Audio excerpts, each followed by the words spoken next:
Patay ang duha ka drug suspect atol sa managlaing operasyon sa otoridad sa Davao City. Ang detalye sa nato pinaagi sa live report ni Jandy Esteban. Jandy? Sara usa sa duha sa napatay nga suspect kanhing piniriso kinsa misuway matud pa ug pabuto sa bitbit ni ining granada. Dead on the spot, daplin sa kalsada ang drug suspect nga nailhang si Al-Shirab Sali Ahmad, 30 anyos, sa Purok 10, Barangay Bunawan, Davao City.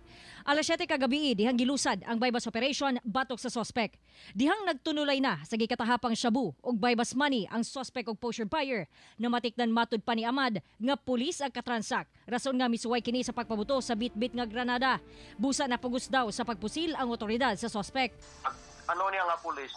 Nagbunot na sa granada. Pagbunot na sa granada, dili magud niya mabira dayon ang primary pin kaya nakatip magud siya. Okay. O, tapos nisagit siya, magsagit niya nga dili pa duolon kaya nagunit sa granada. Alert na. So ang katong tactically nga nakaduol sa iya nga pusher buyer, nagtutok na siya daan, naggunit na sa baril daan. So pag tan-aw niya nga medyo ibto na gidan pin, mo tong nabarilan, gibaril din siya. Responsable daw sa pagpamaligya og droga ang suspect sa Sasa ug Panakan sa syudad. Napriso na usab di ay ang maong suspect niadtong 2018 sa susamang kaso apan nakalaya kay na-reverse sa Supreme Court ang ruling sa lower court. During case build up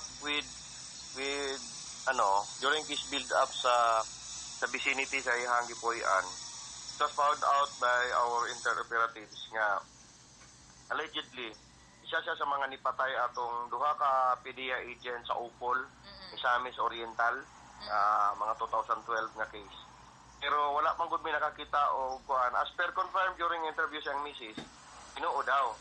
Kuan, pero as of this nagtawag ko kay Regional Director sa PDEA gahapon, wala pa siya naghatag sa full feedback. No-recover sa suspect ang MK2 fragmentation grenade, .38 revolver handgun, marked money ug mga pakete sa shabu. Samtang patay usab si Joselito Marcos alias Tata Amay, 33 anyos, taga Purok 7A, Riverside, Ilang, Davao City. Ato sa bypass operation, gumikan misukol matud pa sa otoridad.